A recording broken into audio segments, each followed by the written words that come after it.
Lens से संबंधित कुछ परिभाषाएं बताई गई थी, जिसमें जो मुख्य अक्ष है लेंस का वो आपको बताया गया था कि लेंस का मुख्य अक्ष क्या होता है। साथ ही साथ लेंस का फोकस क्या होता है। लेंस में दो फोकस होते हैं, एक होता है प्रथम फोकस और दूसरा होता है द्वितीय फोकस। ठीक है ना। प्रथम फोकस की परिभाषा भी बताई गई थी, द्वितीय की परिभाषा बताई गई थी। ठीक है। प्रथम फोकस की क्या परिभाषा है? लेंस के सामने स्थित वह बिंदु जहां से चलने वाली प्रकाश किरणें अपवर्तन के पश्चात मुख्य अक्ष के समांतर हो जाती हैं, वो लेंस का प्रथम फोकस कहलाता है। और इसी का उल्टा कर देंगे आप, अर्थात अनंत से आने वाली प्रकाश किरणें अपवर्तन के पश्चात जिस बिंदु पर मिलती हैं उस बिंदु को द्वितीय फोकस कहा जाता है। ठीक है ना। अब हम आते हैं ऑप्टिकल सेंटर पर। क्या होता है ये? प्रकाशिक केंद्र। ठीक है ना। प्रकाशिक केंद्र क्या चीज है? प्रकाशिक केंद्र जो है, अभी तो आप पढ़े होंगे हाई स्कूल में, आपको मिला होगा कि प्रकाशिक केंद्र लेंस के भीतर स्थित वह बिंदु होता है जहां से जाने वाली प्रकाश किरणें, ठीक है, बिना अपवर्तित हुए सीधे निकल जाती हैं। आपने पढ़ा होगा कि लेंस के भीतर प्रकाशिक केंद्र वह बिंदु होता है जहां से जाने वाली प्रकाश किरणें बिना अपवर्तित हुए सीधे बाहर निकल जाती हैं। लेकिन वास्तव में ये परिभाषा सत्य नहीं है, क्योंकि अगर लेंस के भीतर प्रकाशिक केंद्र है, अर्थात कांच के भीतर है, तो उस कांच से होकर के कोई प्रकाश किरण जाए और बिना अपवर्तित हुए बाहर निकल जाए, ऐसा संभव नहीं है। अगर दूसरे माध्यम में प्रकाश किरण जाएगी तो अपवर्तन घटना तो निश्चित रूप से होगी ही। ठीक है। लेकिन अगर ये पतला लेंस है तो यह नियम कुछ सत्य होगा आपका, क्योंकि पतले लेंसों में अपवर्तन इतना कम होगा कि वह लगभग नगण्य होगा, अर्थात वह प्रकाश किरण अपने मार्ग से इतनी कम विचलित होगी कि उसको आप मान सकते हैं कि यह विचलन शून्य के बराबर है और बिना विचलित हुए निकल रही है। ठीक है ना। लेकिन वास्तव में जो परिभाषा है प्रकाशिक केंद्र की, वो आपको बताते हैं। कोई भी लेंस होता है तो उस लेंस में दो पृष्ठ होते हैं, अवतल लेंस हो या उत्तल लेंस। दो तरह के लेंस तो मुख्य हैं, आपको पता होगा। दो तरह के लेंस मुख्य हैं, एक उत्तल लेंस है और दूसरा कौन सा लेंस है? अवतल लेंस। तो अगर उत्तल लेंस है, ये आपका लेंस हो गया, कौन सा लेंस हो गया? ये उत्तल लेंस है। क्लियर बात हो रही है? ये थोड़ा सा बड़ा बना दें आपको और अच्छा क्लियर होगा। ये आपका हो गया उत्तल लेंस। ठीक है, ये उत्तल लेंस हो गया। ये आपका मुख्य अक्ष है, ये उत्तल लेंस हो गया और ये आपका मुख्य अक्ष है। ठीक है। अगर कोई प्रकाश किरण जा रही है ऐसे, ठीक है ना, इस तरह जा रही है, कोई प्रकाश किरण इस लेंस के पृष्ठ पर आपतित हो रही है, तो निश्चित रूप से यह विचलित होगी। विचलन तो इसमें होगा ही। ठीक है। विचलित होने के बाद इस तरह से विचलन हो गया ऐसे, उसके बाद फिर ये प्रकाश किरण फिर बाहर निकलेगी ऐसे। देख रहे हैं बात को? तो ये पहले जो आपतित किरण थी, अगर उस किरण को हम पीछे माफ कीजिएगा, आगे की ओर बढ़ाएं, और जो आपकी ये निर्गत किरण है, ये आप देख ही रहे हैं, ये हमारी निर्गत किरण है, या इसको हम क्या कहेंगे? अपवर्तित किरण कहेंगे। इसको निर्गत किरण या अपवर्तित किरण कहा जाएगा। और ये आपतित किरण है, इसको हम आगे बढ़ाएंगे। तो इसमें क्या होगा कि पार्श्व विस्थापन घटना होती है। कहने का मतलब ये दोनों समांतर निकलती हैं। कैसे निकलती हैं? समांतर निकलती हैं। ठीक है। अपवर्तन तो होता है, अपवर्तन के पश्चात जो निर्गत किरण है, अर्थात अपवर्तित किरण है, और जो आपतित किरण है, वह दोनों रेखाएं कैसी हो जाती हैं? समांतर हो जाती हैं। ठीक है ना। अब यह अपवर्तित होने वाली प्रकाश किरण इस मुख्य अक्ष को, ये आप देख रहे हैं मुख्य अक्ष, अपवर्तित होने वाली प्रकाश किरण इस मुख्य अक्ष को जिस बिंदु पर काटती है, उसी बिंदु को हम कहते हैं, क्या कहते हैं? प्रकाशिक केंद्र सी। दिख रहा है ना? ये क्या दिख रहा है? इसको ओ कर लीजिए। ओ सी को आप जो है सी क्या दिखाते हैं? सी को आप दिखाते हैं ध्रुव हो जाएगा सी, या ओ ही कर लीजिए, इसको ओ कर लीजिए, कोई दिक्कत नहीं। कहीं सी करते हैं, कहीं ओ करते हैं, जहां पर वक्रता केंद्र की जरूरत पड़ती है ना, वहां पर सी, नहीं तो ओ। ठीक है, इस तरह से कर लेते हैं उसको। ठीक है ना, सी या ओ कुछ भी कर सकते हैं। वैसे सी जो है वक्रता केंद्र के लिए आता है और ओ ऑप्टिकल सेंटर के लिए आता है, तो आप चाहें तो उसी रूप में कर सकते हैं। ठीक है, अगर इसको C1 C2 मानना हो तो इसको ओ ही कर दीजिए, आपके लिए अच्छा रहेगा। सी यहाँ मान लीजिए, सी यहाँ भी सी। समझ रहे सी क्या चीज है? ये लेंस हमारा दो पृष्ठ, ठीक है ना, ये आपका हो गया ये हो गया आपका वक्रता केंद्र, क्या हो गया सी, ये वक्रता केंद्र हो गया सी, और ये भी वक्रता केंद्र सी है ना। तो पहले वाले को हम कर दे रहे हैं C1, क्या कर दे रहे हैं इसको C1 कर दे रहे हैं, इसको कर दे रहे हैं हम C2, इसको C1 कर दे, इसको C2 कर दे रहे हैं। ठीक है, और ये जो है आपका O है। तो बात क्लियर हुई इतनी सी। चलिए अब ध्यान दीजिए यहाँ पे, C1 से लेकर के कहां तक की दूरी, ये ध्रुव है, इस ध्रुव को हम दिखा रहे हैं आपको, क्या दिखा रहे हैं इसको, P1। ये कौन सा ध्रुव है, P1। ध्रुव कौन सा है, ये P1 है। और ये कौन सा ध्रुव है, ये P2 है। ये P1 ध्रुव है और ये कौन सा ध्रुव है, P2। तो C1 से लेकर के P1 तक की जो डिस्टेंस है, समझ रहे हैं ना, C1 से लेकर के P1 तक की जो डिस्टेंस है, C1 P1, वो क्या हो गया, वक्रता त्रिज्या हो गई पहले पृष्ठ की। किस वाले पृष्ठ की, ये पहला पृष्ठ है, ये दूसरा पृष्ठ है, तो पहले पृष्ठ की वक्रता त्रिज्या हो गई क्या, R1। अब R1 की वैल्यू कहां से कहां तक हो गई, C1 से लेकर के P1 तक हो गई। और दूसरा वक्र पृष्ठ कौन सा है, P2 से लेकर के C2 तक है ये, तो वक्रता त्रिज्या हो गई ये R2, और ये डिस्टेंस हो गई C2 से लेकर के P2 तक की। ये हो गया C2 से P2 तक हो गया R2, और C1 से P1 तक हो गया R1। ठीक है ना। अब इसमें जो आपका प्रकाशिक केंद्र है क्या है, O। O क्या चीज है, ये प्रकाशिक केंद्र है, O दिख रहा है, O आपका प्रकाशिक केंद्र है। अब O जो प्रकाशिक केंद्र है वह बीच में भी हो सकता है, थोड़ा सा आपका लेफ्ट में भी हो सकता है, राइट में भी हो सकता है। ये निर्भर किस पर करता है, ये निर्भर इस बात पर करता है कि दोनों पृष्ठों की वक्रता त्रिज्याओं में क्या रेशियो है। मतलब अगर दोनों पृष्ठों की वक्रता त्रिज्याओं में अंतर रहेगा, डिफरेंस रहेगा, तो यह O बिंदु जो है वह बीच में ना होकर के किसी किनारे पर होगा। बस समझे इस चीज को। तो कहने का मतलब ये हुआ, O से लेकर के P1 तक की डिस्टेंस क्या हो जाएगा, OP1, OP1, O से लेकर के P1 तक की डिस्टेंस हो गई OP1 बटे O से लेकर के P2 तक की डिस्टेंस हो गई OP2।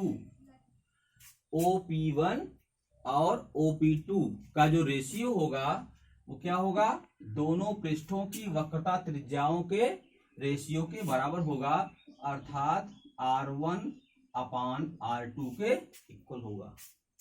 OP1 ratio OP2 is equal to क्या हो जाएगा, R1 अपान R2। ठीक है, या ध्यान दीजिएगा, OP1 upon OP2 is equal to क्या हो जाएगा, R1 अपान R2। अगर R1 और R2 इक्वल हो जाएं, अर्थात दोनों पृष्ठों की वक्रता त्रिज्याएं बराबर हो जाएं, जैसे 10 सेंटीमीटर वक्रता त्रिज्या पहले वाले पृष्ठ की और 10 सेंटीमीटर ही दूसरे वाले पृष्ठ की, तो उस अवस्था में अगर R1 R2 सेम हो जाएंगे तब क्या होगा, R1 अपान R2 की वैल्यू 1 हो जाएगी, तब OP1 इज इक्वल टू क्या होगा, OP2। OP1 is equal to क्या होगा, OP2। OP1 is equal to OP2 हो जाएगा। ठीक है, अर्थात O से P1 की डिस्टेंस और O से P2 की डिस्टेंस, दोनों डिस्टेंस बराबर हो जाएगी। ठीक है, और O जो आपका बिंदु होगा वो कहाँ होगा, बीचों बीच होगा। कहाँ होगा वो, बीचों बीच होगा। ये बात क्लियर हुई। तो दो समान वक्रता त्रिज्याओं वाला अगर कोई लेंस है तो उसका जो प्रकाशिक केंद्र होता है वो कहाँ होता है, बीचों बीच होता है। ठीक है, तो वक्रता केंद्र की, माफ कीजिए, प्रकाशिक केंद्र की परिभाषा क्या हो गई कि जब किसी लेंस पर प्रकाश किरण आपतित होती है, ठीक है, जब किसी लेंस पर प्रकाश किरण आपतित होती है या गिरती है तो लेंस के भीतर अपवर्तित किरण मुख्य अक्ष को जिस बिंदु पर काटती है उस बिंदु को हम क्या कहते हैं, प्रकाशिक केंद्र कहते हैं। मुख्य अक्ष को जिस बिंदु पर यह अपवर्तित किरण काटती है वह बिंदु क्या कहलाता है, लेंस का प्रकाशिक केंद्र कहलाता है। यह प्रकाशिक केंद्र लेंस के भीतर भी होता है, लेंस की सतह पर भी हो सकता है और लेंस के बाहर भी हो सकता है। ठीक है ना। लेंस के भीतर तो इन कंडीशन में होगा, अगर उभयोत्तल लेंस है या उभयावतल लेंस है, दोनों पृष्ठ अवतल हैं या दोनों पृष्ठ उत्तल हैं, तब तो ये लेंस के भीतर होगा, भले ही थोड़ा सा कम ज्यादा मध्य बिंदु से हो लेकिन वो भीतर होगा। अगर एक पृष्ठ समतल है और दूसरा पृष्ठ उत्तल है या अवतल है, ठीक है ना, एक पृष्ठ समतल है दूसरा पृष्ठ क्या है, उत्तल है या अवतल है, तो लेंस का जो प्रकाशिक केंद्र होता है कहाँ होता है, वो जो वक्राकार भाग होगा, क्योंकि एक पृष्ठ तो समतल है दूसरा वाला उत्तल होगा या अवतल होगा, तो उसी अवतल या उत्तल पृष्ठ की सतह पर स्थित होगा क्या, प्रकाशिक केंद्र। और अगर दोनों पृष्ठ में एक अवतल है एक उत्तल है, ऐसा लेंस है कि एक पृष्ठ उत्तल एक पृष्ठ अवतल, ऐसा है तो लेंस का प्रकाशिक केंद्र कहाँ होगा, बाहर होगा। समझ रहे बात को, इस चीज को। जैसे ध्यान दीजिए, ये एक लेंस है,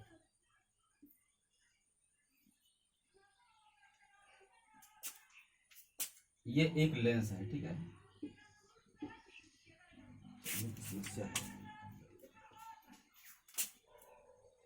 ये लेंस है, एक दिख रहा है, ये एक लेंस है, दिख रहा है ना, ये एक लेंस है, ठीक है। और कौन सा लेंस है ये, इसका एक पृष्ठ समतल है और एक पृष्ठ कैसा है, उत्तल है। तो पहला पृष्ठ इसका हो गया, क्या हो गया, पहला पृष्ठ समतल, दूसरा हो गया उत्तल। तो समतल जो पृष्ठ हमारा है ये पहला वाला पृष्ठ है, ये दूसरा वाला पृष्ठ है। समतल जो पृष्ठ हमारा है इसकी वक्रता त्रिज्या कितनी होती है, अनंत होती है। आपको पता है समतल पृष्ठ की वक्रता त्रिज्या अनंत होती है। तो जो R1 हमारा है इस सूत्र में, ये सूत्र हमारा है, इस सूत्र में जो पहले पृष्ठ की वक्रता त्रिज्या है R1, ठीक है ना, वो क्या हो जाएगी, इनफाइनाइट हो जाएगी, ये हो जाएगा आपका इनफाइनाइट। ठीक है, जब R1 का मान इनफाइनाइट हो जाएगा तब क्या होगा, OP1 upon OP2, OP1 upon OP2 equal to क्या हो जाएगा, इनफाइनाइट। और अगर किसी भिन्न का मान अनंत आ रहा है तो इसका से क्या निकलता है, अगर किसी भिन्न का मान अनंत आ रहा है तो इसका आशा निकलता है कि जो इसका हर है OP2, ये हर क्या है, 0 है, ये हर क्या है, 0। OP2 की वैल्यू क्या है, 0 है। किसी भिन्न का हर अगर 0 होगा तभी उस भिन्न का मान अनंत हो सकता है। तो OP2 की वैल्यू क्या आएगी, 0 आएगी। अब OP2 0 हो गया, यानी O से P2 की डिस्टेंस 0 हो गई, इसका मतलब कि O और P2 एक ही पर है। अरे यहाँ पर ये पहला वाला P1 है, दूसरा वाला P2 है, तो प्रकाशिक केंद्र कहाँ जाएगा, प्रकाशिक केंद्र आपका P2 पर चला जाएगा, क्योंकि OP2 की डिस्टेंस 0 है तो O और P2 संपाती हो गए, एक ही पर कॉन्सिडेंट हो गए, तो इसी पर आपका क्या हो जाएगा, प्रकाशिक केंद्र आ जाएगा। तो ऐसे सभी लेंस का जो प्रकाशिक केंद्र होता है वह कहाँ होगा, उस वक्रपृष्ठ पर स्थित होगा। ठीक है, ये जो कि समतल और उत्तल लेंस का भाग है, मतलब ये एक समतलोत्तल लेंस है, इस समतलोत्तल लेंस में जो आपका उत्तल वाला पृष्ठ है उसी पर आपका प्रकाशिक केंद्र चला जाएगा। ये बात क्लियर हो गई, ठीक है ना। चलिए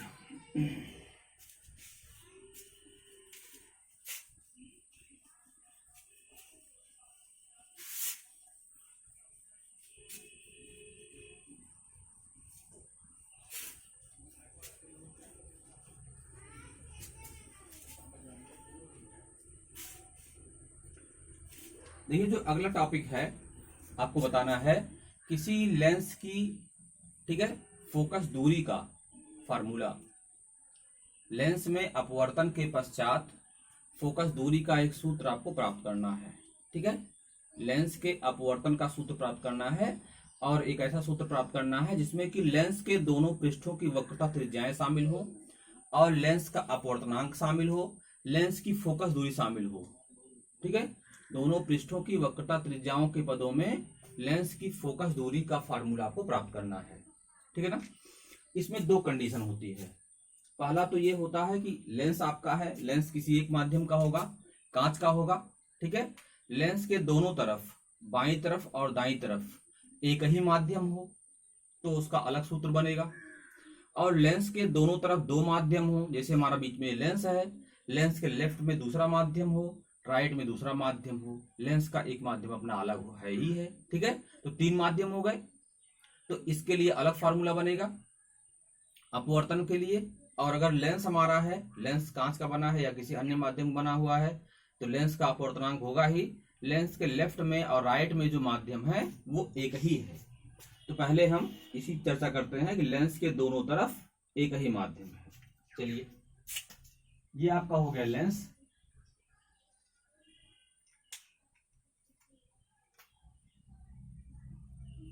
ये जो है लेंस हो गया आपका। एक मिनट, तो ये पहला वाला केस आपका है। लेंस आप देख रहे हैं, लेंस के पहले तरफ, एक तरफ वही माध्यम है, दूसरा माध्यम, मान लीजिए ये माध्यम आपका है, क्या माध्यम है, N1। लेंस के दूसरी तरफ कौन सा माध्यम है, यही माध्यम सेम, क्या है, N2, माफ कीजिएगा, N1। और लेंस जो है वो किस माध्यम बना हुआ है, N2 माध्यम, ठीक है।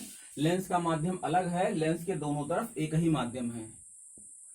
जैसे वायु इधर है, कांच का लेंस है, फिर आपकी वायु है, तो वायु के सापेक्ष कांच का अपवर्तनांक अगर कहा जाएगा तो क्या हो जाएगा, N2/N1। इसको क्या दिखाएंगे, N से दिखाएंगे। N2/N1 को N से दिखाएंगे और हम कहेंगे कि पहले माध्यम के सापेक्ष दूसरे माध्यम का अपवर्तनांक क्या है, N है, जहां N की वैल्यू N2/N1 के बराबर है, ठीक है यहां तक। और अगर दूसरे माध्यम के सापेक्ष पहले का कहा जाएगा तो उसको हम क्या लिखेंगे, N1/N2 लिखेंगे, ठीक है ना, N1/N2। तो यही जहां N है वो 1/N हो जाएगा, ठीक है। पहले माध्यम के सापेक्ष दूसरे माध्यम का अपवर्तनांक अगर N है तो दूसरे माध्यम के सापेक्ष पहले माध्यम का अपवर्तनांक क्या हो जाएगा, 1/N हो जाएगा। इतनी बात क्लियर हो गई ना। चलिए, और ये जो लेंस आपका है वो T मोटाई का है, क्या है, T मोटाई का। अभी हम पतले लेंस की बात करेंगे तो T को समाप्त कर देंगे, लेकिन T को अभी हम इग्नोर नहीं कर सकते, लेंस की मोटाई भी अपना महत्व रखती है, इसलिए पतले लेंस की जहां बात आएगी वहां पर T को छोड़ दिया जाएगा। और सामान्य लेंस अगर है तो लेंस की मोटाई दी गई है तो वो भी रखा जाएगा, ठीक है ना। चलिए, अब देखिए ये आपका लेंस हो गया, दो पृष्ठों से मिलकर बना हुआ है। ये दोनों पृष्ठों के जो ध्रुव हैं वो P1 और P2 से दिखाए गए हैं। दोनों पृष्ठों की वक्रता त्रिज्याएं क्या है, R1 और R2 है। पहले पृष्ठ की वक्रता त्रिज्या R1, दूसरे पृष्ठ की वक्रता त्रिज्या R2। बात क्लियर हो गई। वस्तु कहाँ रखी है, बिंदु O पर रखी हुई है। प्रतिबिंब यहाँ पर आपको दो दिख रहा होगा। दो प्रतिबिंब क्यों दिख रहे हैं ये, ठीक है। पहले हम ये मानेंगे कि माना केवल एक ही पृष्ठ है, क्या है, केवल एक पृष्ठ, मतलब इधर वायु में वस्तु रखी हुई है, कांच में प्रतिबिंब बन रहा है, मतलब ये दूसरा पृष्ठ है ही नहीं है, केवल दो ही पृष्ठ है, ये दो ही इसके माध्यम है, इधर वायु है, इधर कांच का माध्यम है। तो O पर रखी वस्तु का प्रतिबिंब कहाँ बनेगा, I डैश पर बनेगा, I डैश पर बनेगा, ठीक है ना। O पर रखी वस्तु का प्रतिबिंब कहाँ बनेगा, I डैश पर बनेगा।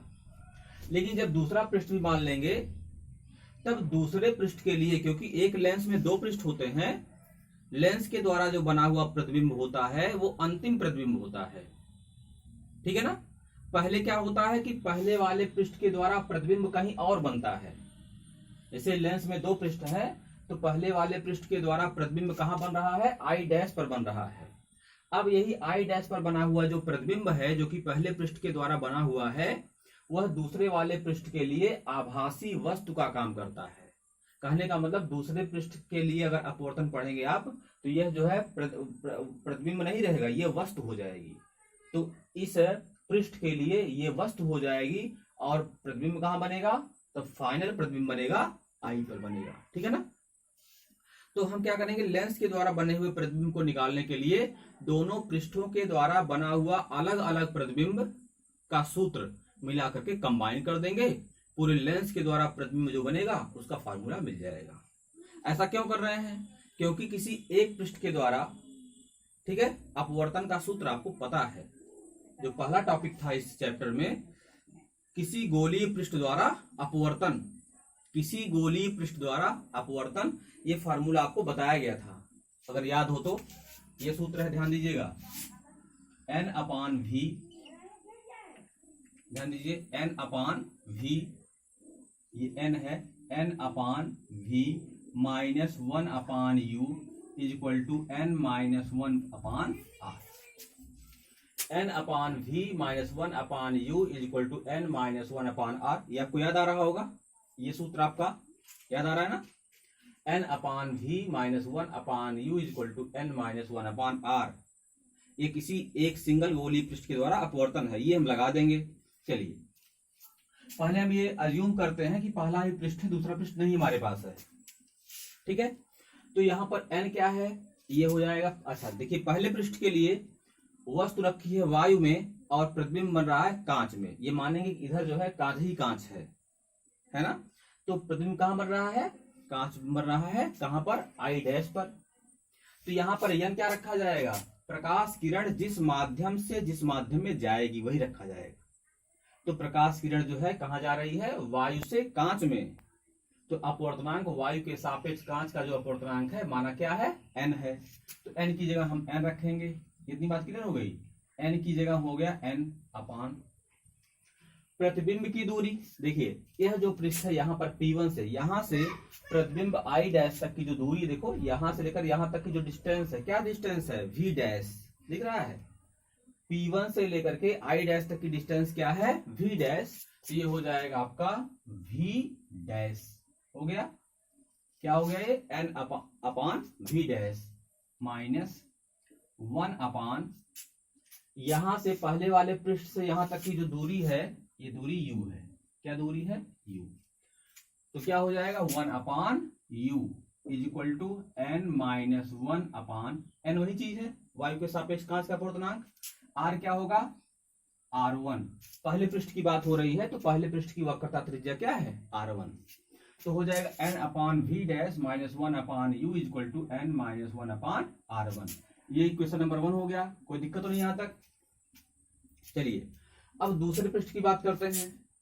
दूसरे पृष्ठ के लिए जब आप आएंगे तो वस्तु कहाँ हो गई, वस्तु हो गई I डैश पर, प्रतिबिंब कहाँ हो गया, I पर हो गया, दूसरे पृष्ठ की बात कर रहा हूं।